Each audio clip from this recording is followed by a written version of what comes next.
Halo semuanya, selamat datang di video kita hari ini. Video ini disusun oleh kelompok 6 yang beranggotakan Maulana Nurholis, Faiz Hoiri, dan Dimas Danang Andhika Santoso.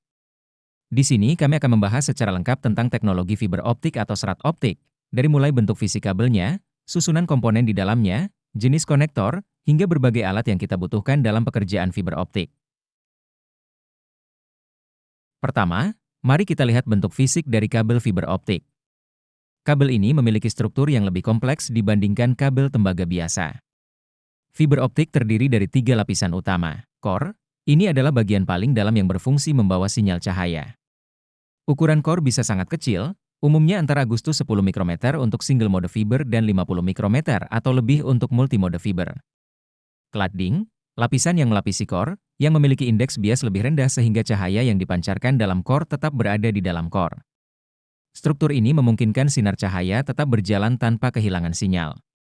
Coating, lapisan paling luar yang berfungsi melindungi fiber dari kerusakan fisik seperti kelembapan, kotoran, atau benturan. Coating ini sangat penting untuk menjaga fiber optik tetap berfungsi dengan baik dalam kondisi lapangan. Fiber optik pada umumnya juga dilengkapi dengan lapisan tambahan, seperti bahan penguat dan jaket luar, untuk meningkatkan daya tahan kabel di lingkungan keras atau dalam instalasi outdoor. Struktur yang sederhana namun canggih ini, yaitu core, cladding, dan coating, adalah kunci utama performa fiber optik. Mari kita bahas fungsi masing-masing secara lebih rinci. Core terbuat dari kaca atau plastik yang sangat murni, agar sinyal cahaya dapat berjalan dengan bebas tanpa hambatan. Karena core ini begitu kecil, kualitas dan kebersihannya harus terjaga sempurna. Disinilah data dalam bentuk sinyal cahaya ditransmisikan. Cladding, di sekitar core terdapat cladding, yang membantu menjaga cahaya tetap terpantul di dalam core. Perbedaan indeks bias antara core dan cladding ini memungkinkan proses pantulan internal sempurna, sehingga sinyal cahaya tetap fokus. Coating, sebagai pelindung fisik, coating menjaga agar fiber tidak mudah rusak. Tanpa lapisan ini, fiber bisa saja mudah patah karena sangat tipis. Coating juga memberi perlindungan terhadap air, debu, dan faktor lingkungan lainnya. Selanjutnya, mari kita bahas jenis-jenis konektor fiber optik. Konektor ini memungkinkan kabel fiber terhubung ke perangkat jaringan dan memastikan transmisi data berjalan optimal. Berikut adalah beberapa jenis konektor yang umum digunakan. Konektor SC, subscriber konektor SC memiliki desain push-pull yang mudah dioperasikan. Bentuknya yang kotak membuatnya banyak digunakan di berbagai perangkat.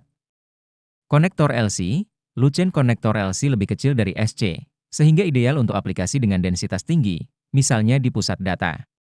Konektor ST, straight tip ST memiliki desain yang mudah diputar untuk mengunci.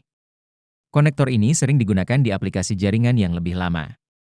Konektor MTP-MPO, multifiber push-on pull-off ini adalah konektor multifiber yang menghubungkan beberapa fiber dalam satu konektor, biasanya digunakan dalam aplikasi kecepatan sangat tinggi. Untuk instalasi dan pemeliharaan fiber optik, kita memerlukan beberapa peralatan khusus. Berikut adalah alat-alat penting yang biasa digunakan. Cleaver, alat ini berfungsi untuk memotong fiber dengan sangat presisi. Potongan yang rapi akan mempengaruhi kualitas sambungan, terutama saat kita melakukan penyambungan dengan fusion splicer. Fusion splicer, alat ini menyambungkan dua ujung fiber optik dengan pemanasan. Fusion splicer memanaskan kedua ujung fiber hingga meleleh, kemudian menggabungkannya dengan presisi tinggi sehingga hampir tidak ada hambatan sinyal. Stripper, sebelum menyambungkan atau memotong fiber, kita perlu mengelupas lapisan pelindungnya. Stripper digunakan untuk mengelupas coating dengan presisi tanpa merusak cladding atau core. OTDR, Optical Time Domain Reflectometer, alat ini sangat penting untuk pengujian jaringan fiber optik. OTDR dapat mengukur panjang kabel, mengidentifikasi masalah seperti patahan, serta menentukan lokasi kerusakan di sepanjang jalur fiber optik. VFL, Visual Fault Locator VFL mengirimkan sinar laser merah terang ke dalam kabel fiber. Jika ada kebocoran atau kerusakan, sinar akan terlihat di bagian kabel yang bermasalah, sehingga teknisi dapat langsung menemukan titik kerusakan. Baik, kita sudah sampai di bagian akhir, yaitu kesimpulan dari pembahasan mengenai fiber optik. Dari video ini, kita telah melihat bahwa fiber optik, dengan semua kelebihan yang ditawarkannya, menjadi sangat penting dalam infrastruktur komunikasi modern. Pertama, struktur fisik fiber optik yang terdiri dari core, cladding, dan coating memungkinkan transmisi data yang jauh lebih cepat dan jernih dibandingkan kabel tembaga.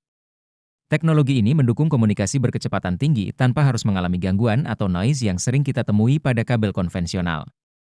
Fiber optik juga memungkinkan kita untuk mengirimkan data dalam jumlah besar ke jarak yang sangat jauh tanpa degradasi kualitas yang signifikan. Kedua, peran penting konektor fiber optik. Kita tadi sudah melihat beberapa jenis konektor seperti SC, LC, dan ST yang memiliki karakteristik khusus. Penggunaan konektor yang tepat dan bersih sangat menentukan kualitas transmisi sinyal. Dalam instalasi jaringan yang rumit atau berkapasitas tinggi, pemilihan dan pemasangan konektor yang tepat dapat membantu menjaga stabilitas jaringan dan mengurangi kemungkinan kehilangan sinyal. Ketiga, untuk menjaga performa sistem fiber optik, diperlukan sejumlah alat khusus. Kita tadi membahas beberapa alat utama, mulai dari cleaver yang memotong kabel secara presisi, fusion splitter yang menyambung dua kabel dengan sempurna, hingga alat penguji seperti OTDR dan VFL yang membantu mengidentifikasi dan memelihara kondisi jaringan. Dengan memahami dasar-dasar fiber optik dan bagaimana cara memasang, merawat, dan memeriksa kualitasnya, kita bisa mendukung perkembangan teknologi informasi yang semakin maju dan cepat. Fiber optik bukan hanya teknologi masa depan, tapi juga kunci utama dalam menghadapi tantangan komunikasi digital modern.